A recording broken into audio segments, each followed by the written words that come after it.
Bismillahirrahmanirrahim. Assalamualaikum warahmatullahi wabarakatuh. Innal hamdalillahi nahmaduhu wa nasta'inuhu wa nastaghfiruh wa na'udzu billahi min shururi anfusina wa sayyiati a'malina. Man yahdihillahu fala mudilla lahu wa may yudlilhu fala hadiyalah.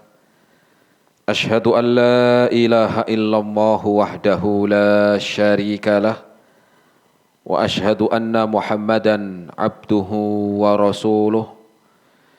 Qala Allah Ta'ala fi kitabihil karim, ya ayyuhalladzina amanu taqullaha haqqa tuqatih wa la tamutunna illa wa antum muslimun.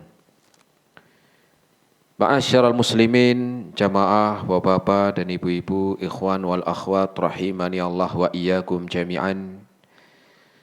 Alhamdulillah, kita bersyukur kepada Allah Subhanahu wa taala di kesempatan siang hari ini. Kita masih diberikan kesehatan, taufik dan hidayahnya. Semoga amal ibadah kita Allah Subhanahu wa taala menerimanya. Dan semoga ilmu yang kita dapatkan bisa kita amalkan sebagai bekal untuk menghadap kepada Allahu Rabbul Alamin.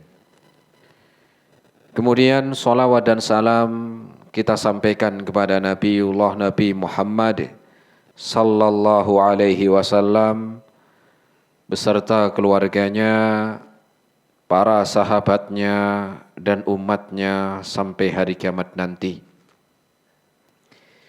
Jamaah rahimani Allah wa iyyakum jami'an, kita melanjutkan kembali dalam kajian rutin di Balu Bait TV dengan bahasan dari kitab Al-Adabul Mufrad, kitab yang ditulis oleh Al-Imam Muhammad bin Ismail Al-Bukhari rahimahullahu ta'ala, di mana kitab ini berisikan tentang adab, akhlak dan yang lainnya. Dan kita akan melanjutkan pada kesempatan siang hari ini, yaitu bab yang ke-46. Bab yang ke-46, hadis yang ke-86. Memanggul anak kecil. Ya, hadis yang ke-86, bab yang ke-46, memanggul anak kecil. Memanggul anak kecil. Apa bedanya memanggul dan menggendong? Ya. Memanggul itu meletakkan anak di pundak, ya, antara dua pundak atau salah satunya. Ya, di pundak. Kalau gendong di belakang, ya, menggendong itu di belakang, ya. Tentang memanggul anak kecil, Imam Al-Bukhari membawakan satu riwayat yang disebutkan oleh Imam Bukhari dari jalan An Adi bin Thabit, dari seorang yang bernama Adi bin Thabit. Qala sami'tu Al-Barra yaqul, aku mendengar Al-Barra.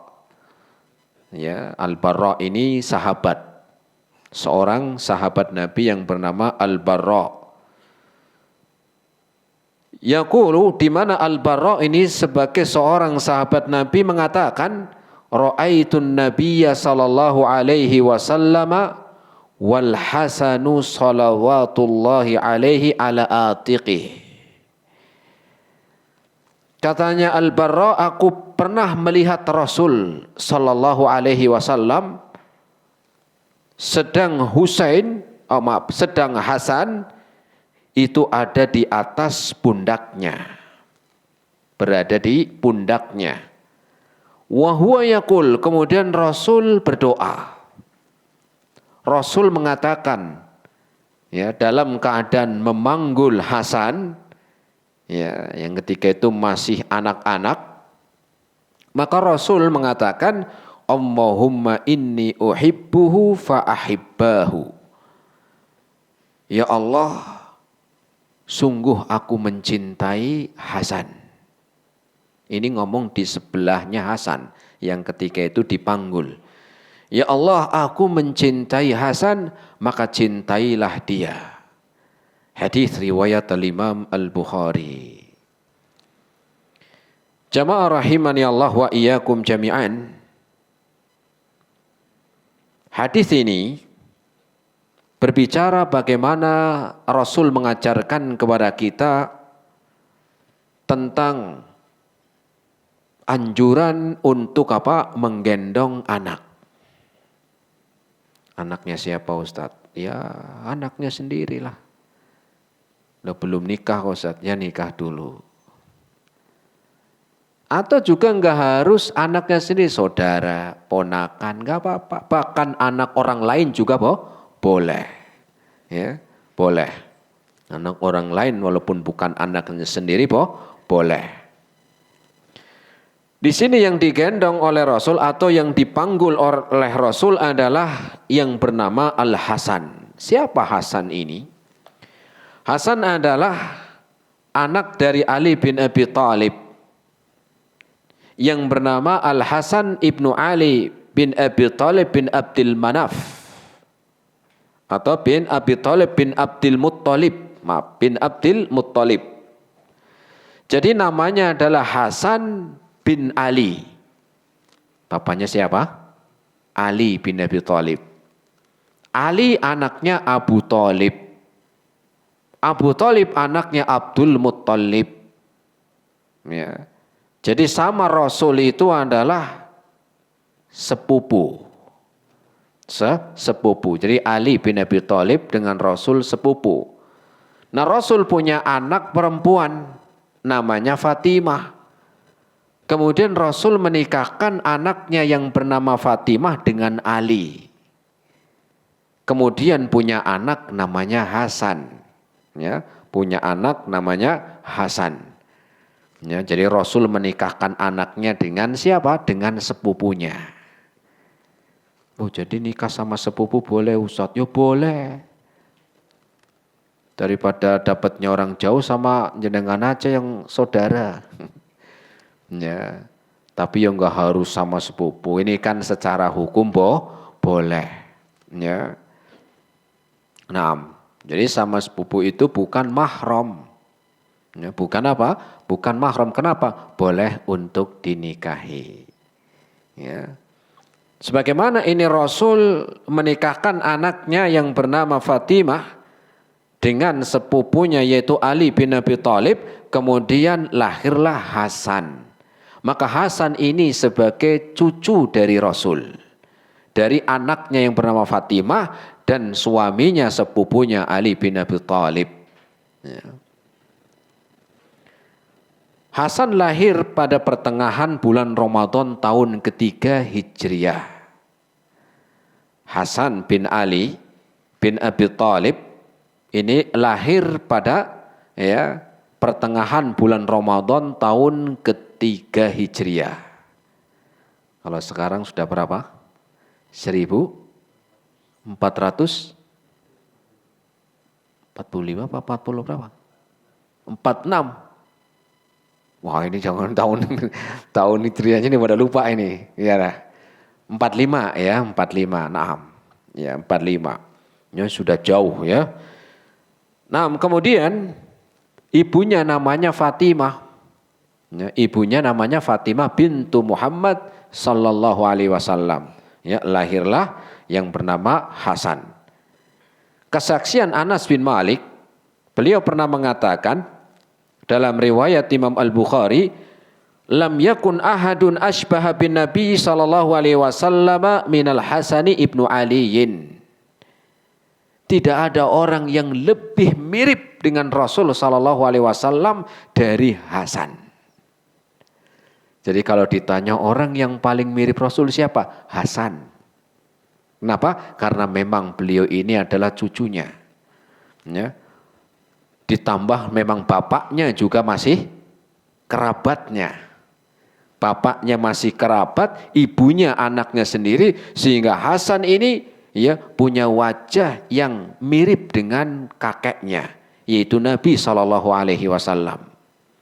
Ya, ini keutamaan Hasan bin Ali bin Abi Thalib. Dan Hasan bin Ali bin Abi Thalib ini khalifah yang kelima setelah Ali bin Abi Thalib. Ya, setelah Ali bin Abi Thalib. Jadi setelah Rasul wafat, ya, kemudian kepemimpinan dipegang oleh ya Abu Bakar, kemudian Umar, kemudian Utsman, Ali, dan yang kelima adalah Hasan. Ya, Hasan bin Ali bin Abi Thalib. Kemudian jamaah rahimani Allah wa iyyakum jami'an. Dalam hadis ini pula, hadis yang ke-86 tentang memanggul anak kecil, diperintahkan agar kita sayang kepada anak. Ya, kita diperintahkan sayang kepada anak. Mau itu anak laki-laki ataupun anak perempuan. Mau itu ya anak ya yang masih anak anak dari anak yang dia masih kecil ataupun yang sudah dewasa. Intinya hadis ini, pelajaran yang bisa kita ambil adalah kita diperintahkan untuk sayang kepada anak, baik itu laki-laki ataupun perempuan. Ya, karena memang kita tidak pernah memesan pengen anaknya laki-laki keluar laki-laki atau pengen anak perempuan keluar perempuan. Intinya Allah yang memberikan. Ya, mau itu anak laki-laki atau perempuan, itu adalah Allah yang memberikan rezeki. Ya. Bahkan Rasul mengatakan laisa minna man lam yarham saghirona. Bukan dari golongan kami orang yang enggak sayang sama anaknya. Ya. Atau orang yang masih muda. Bukan dari golongan kami orang yang tidak mencintai orang yang lebih muda atau anaknya yang masih anak-anak. Ya. Apa artinya? Artinya bahwa agama Islam ini mengajarkan agar orang tua ya cinta kepada anaknya. Ya. Dan cinta ini perlu bukti. Cinta itu perlu bukti, perlu praktek. Nggak cuma sekedar ditanya cinta anak Pak, cinta.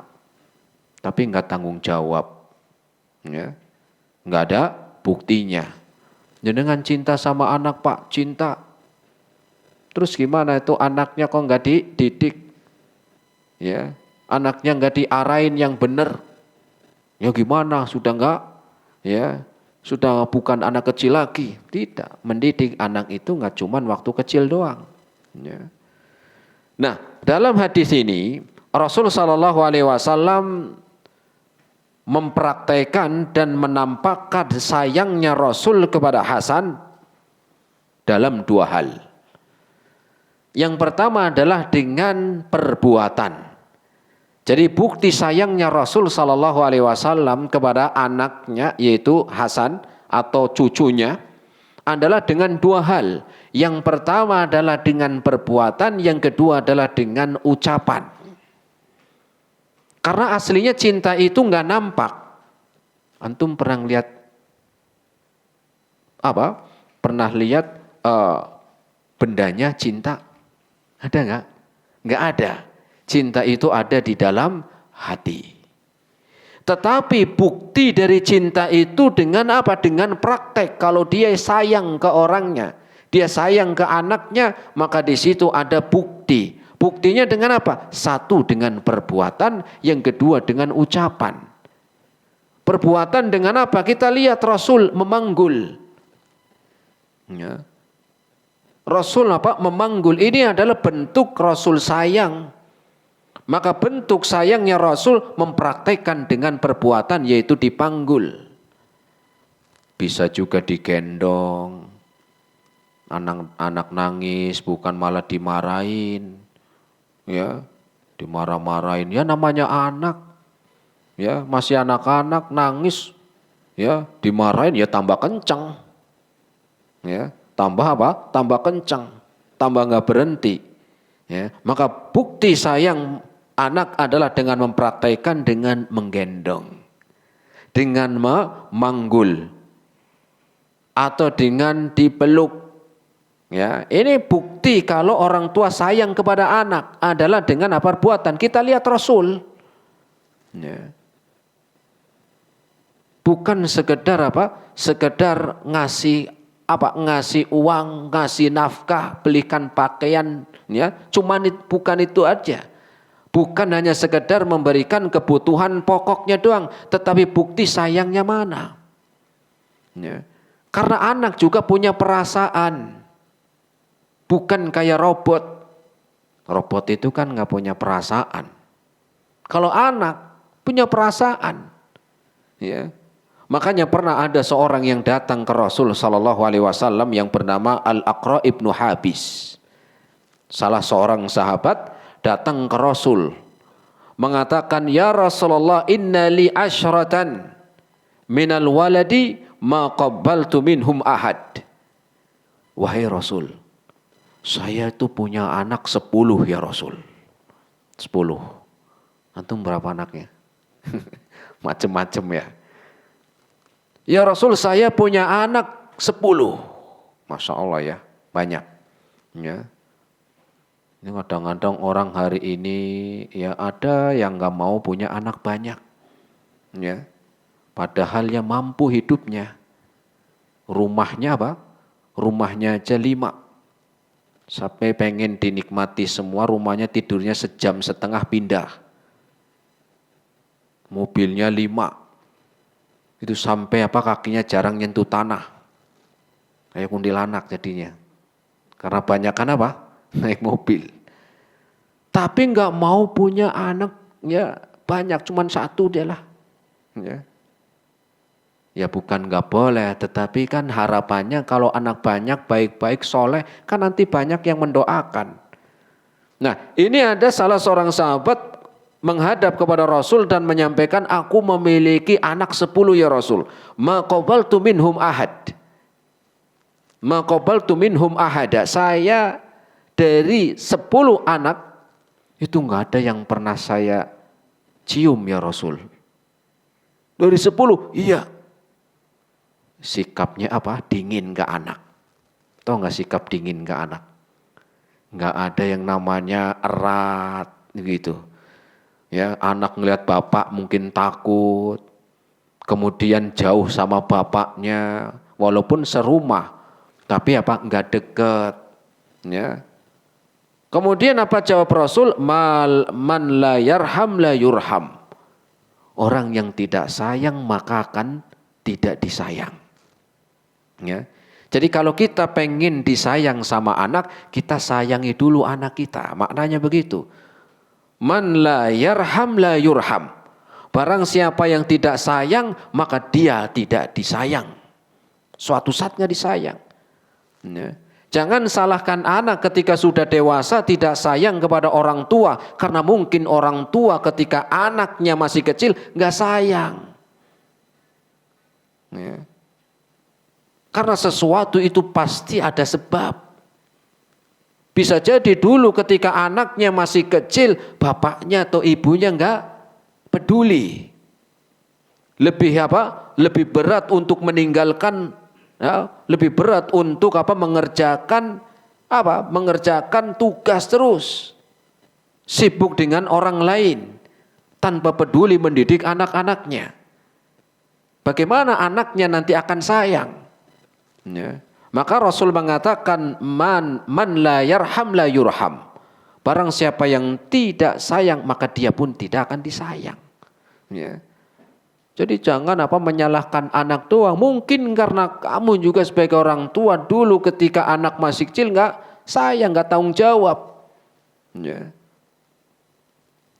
Nah ini perbuatan Rasul apa bukti sayangnya Nabi kepada anak. Yaitu di dalam hadis tadi Hasan, dan Rasul mempraktikkan dengan apa? Dengan perbuatan menggandeng, ya, atau menggendong, memeluk, anak itu senang. Anak itu senang. Ya, sesuaikan. Kalau yang sudah gede digendong ya berat, digandeng berarti. Ya. Yang kedua dengan ucapan. Yang kedua bukti sayangnya orang tua kepada anak, maka tampakkan dengan ucapan. Bagaimana dengan ucapan? Rasul tadi sudah mengajarkan. Dalam hadis ini Rasul mengatakan, Allahumma inni uhibbuhu fa'ahibbahu. Ya Allah, aku cinta kepada Hasan, maka cintailah dia ya Allah. Ini kan bentuk Rasul itu cinta kepada Hasan dengan apa? Dengan bukti. Bukti dari mana? Bukti dari ucapannya.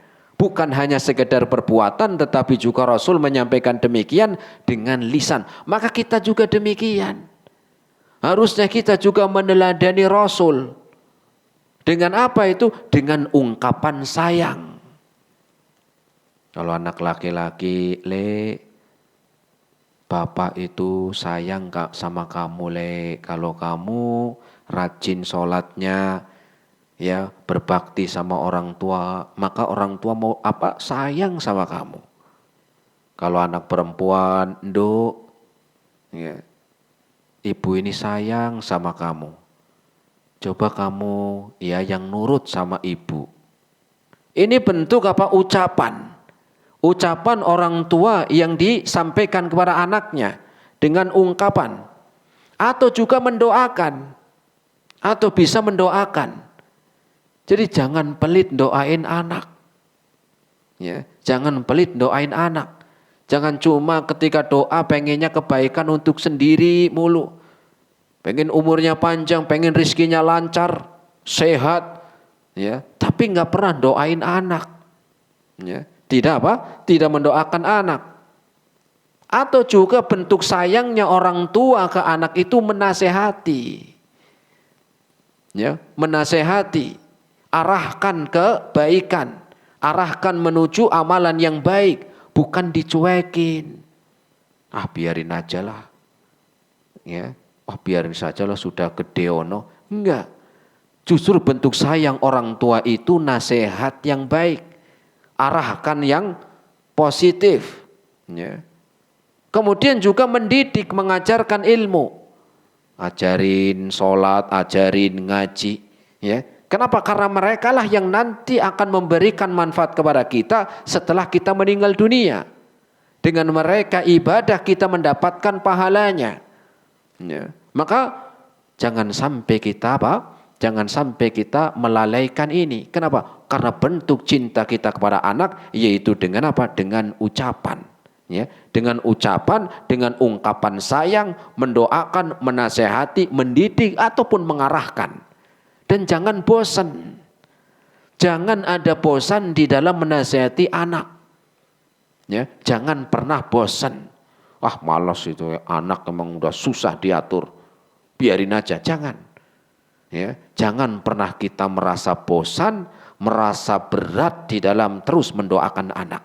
Kenapa? Karena lelahnya kita, capeknya kita, dan beratnya kita menasihati anak kita, mengarahkan anak kita yang baik, suatu saat insyaallah ta'ala akan diberikan anak-anak yang baik, anak-anak yang soleh. Tetapi ketika kita itu menjadi orang yang pelit untuk mendidik, mengarahkan dan mengajarkan kebaikan kepada anak, ya, maka suatu saat anak pun Anak pun belum tentu baik kepada kita. Kenapa? Karena mungkin kita itu ya tidak pernah menasihati. Jamaah rahimani Allah wa iyyakum jami'an. Faidah yang lain dari hadis yang ke-86 ini, Rasul sallallahu alaihi wasallam sangat tawadu. Rasul sangat tawadu. Apa itu tawadu? Ada yang tahu jamaah? Apa itu tawadu? Tawadu adalah rendah hati. Rasul adalah orang yang sangat rendah hati. Dari mana kita tahu? Lihat Rasul menggendong anak. Jadi enggak ada Rasul karena sebagai seorang nabi, loh masa seorang nabi gendong anak atau manggul anak. saya seorang nabi dan rasul loh. Ya, enggak ada. Ya. Justru Rasul walaupun beliau adalah sebagai seorang nabi, seorang rasul, manusia terbaik, panglima perang, tetapi beliau tidak ada yang namanya gengsi. Tidak ada yang namanya gengsi. Kadang-kadang ada, ya, karena mungkin sudah jadi ustadz, jamaahnya banyak, gendong anak malu. Ya, gendong anak malu. Ya. Jadi di sini ya, Rasul mengajarkan kepada kita agar agar kita tawadu. Agar kita tawadu, dan bukti tawadu itulah dengan dengan membersamai anaknya. Ya. Dan jangan lupa doakan. Karena doa orang tua untuk anaknya itu makbul. Doa orang tua untuk anaknya itu makbul. Maka kalau ngomong hati-hati. Ya. Kalau ngomong ke anak walaupun lagi emosi, lagi marah, maka ngomongnya yang baik. Ya. Maka ngomongnya yang baik-baik. Kenapa? Karena doa orang tua untuk anaknya itu mustajab. Sebagaimana Rasul mengatakan dalam hadis yang diriwayatkan oleh Imam Abu Daud, salasu da'awatin mustajabat. Ada doa, ya, ada 3 doa yang Allah kabulkan. Yang Allah kabulkan. Apa yang pertama? La syakka fihinna da'watul walid. Yang pertama doanya orang tua. Jadi bapak-bapak, ibu-ibu, ya, kalau lagi jengkel, kalau lagi emosi, ingat jangan ngomong yang gak baik. Ya, dan jangan lupa sering-sering atau banyak-banyak mendoakan mereka. Doakan mereka. Walaupun sekarang belum mau untuk sholat, tetap doain. Ya. Kenapa? Karena kebaikan mereka, kebaikan orang tua. Dan keburukan yang ada pada mereka, itu juga berimbas juga kepada orang tua. Ya. Ini faedah bahwa Rasul tawadu.